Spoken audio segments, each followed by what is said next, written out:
Imagine a woman found decades ago, her identity a blank slate, her killer a ghost. Her story, shrouded in salt and sand, haunted investigators for nearly 50 years. The Lady of the Dunes isn't just a cold case. It's a chilling testament to a truth hidden in plain sight, a mystery that refused to be forgotten. We're about to dive into the forensic breakthroughs and critical errors that have kept her story buried. And we'll uncover the shocking truth that her murderer was a ghost no more, and the answers were always closer than anyone imagined. On a sweltering July afternoon in 1974, in the tranquil yet isolated dunes near Provincetown, Massachusetts, a terrifying discovery shattered the summer peace. A young girl, walking her dog, stumbled upon something horrifying: the naked body of a woman, partially buried in the sand. And this wasn't just a grim find. It was the beginning of one of America's most enduring and perplexing cold cases.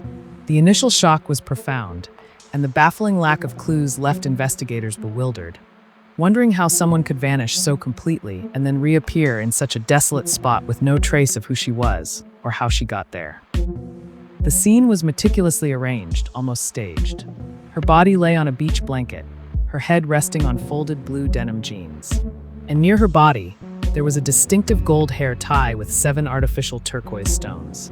But these seemingly helpful clues only deepened the mystery, because the victim's hands had been removed, making fingerprint identification impossible. She had suffered a brutal blow to the head, but the lack of obvious struggle suggested she may have known her attacker. It was a haunting image, one that would perplex law enforcement for generations as they tried to piece together the final moments of this unknown woman. In the immediate aftermath, early attempts at identification were launched with urgency. Dental records were painstakingly compared against national databases, and missing persons reports from across the country were cross-referenced. But every lead went nowhere. The woman, who would forever be known simply as the Lady of the Dunes, seemed to exist only in death, with no living record. And for decades, the case gathered layers of speculation and frustrating dead ends. One of the most persistent rumors revolved around Haddon Clark, a known serial killer who had a history in the Cape Cod area. In the late 1990s, Clark chillingly confessed to murdering the Lady of the Dunes.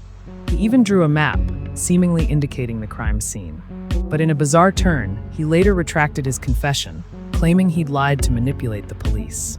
Although investigators considered him a person of interest for years, the evidence never definitively connected him, leaving the case wide open and fueling the frustration of those desperate for answers.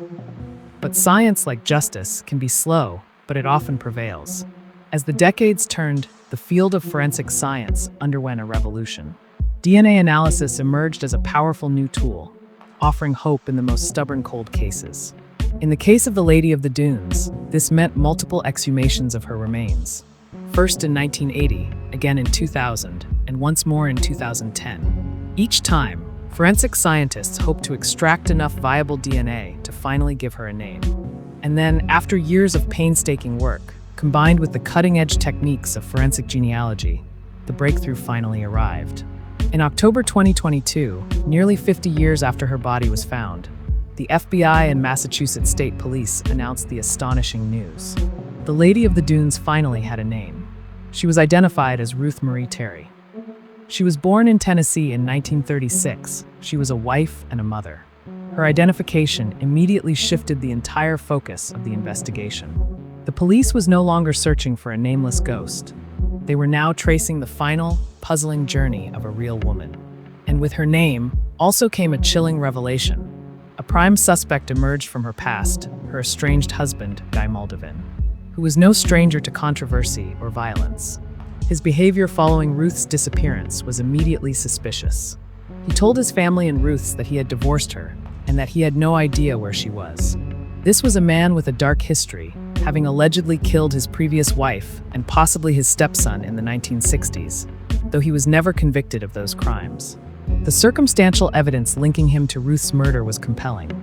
The timing, his known abusive tendencies, and his evasive answers all pointed in one direction. However, the path to definitive closure hit a tragic hurdle. Guy Maldivin passed away in 2002. Although his death means he can never face justice in a courtroom, the identification of Ruth Marie Terry and the naming of Maldivin as the primary suspect brought a profound sense of resolution to the case. even if it wasn't a perfect one. The evolving role of forensic genealogy and advanced DNA phenotyping in solving cold cases, like the Lady of the Dunes, cannot be overstated. It's a testament to the relentless pursuit of truth. The meticulous work of the FBI and Massachusetts State Police in piecing together Ruth Marie Terry's final days, almost 50 years later, is a monumental achievement. It shows how technology, combined with unwavering dedication, can finally bring answers to families who have suffered in silence for generations. The profound impact of Ruth Marie Terry's identification on her surviving family members cannot be understated.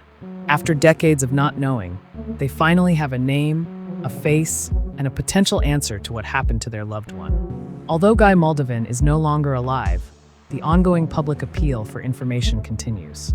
Investigators are still hoping for any additional details, any witnesses who might have seen Ruth and Guy together in 1974, or anyone who might shed further light on Moldovan's activities around that time. This ensures that the case, while significantly advanced, isn't truly closed until every possible stone has been turned.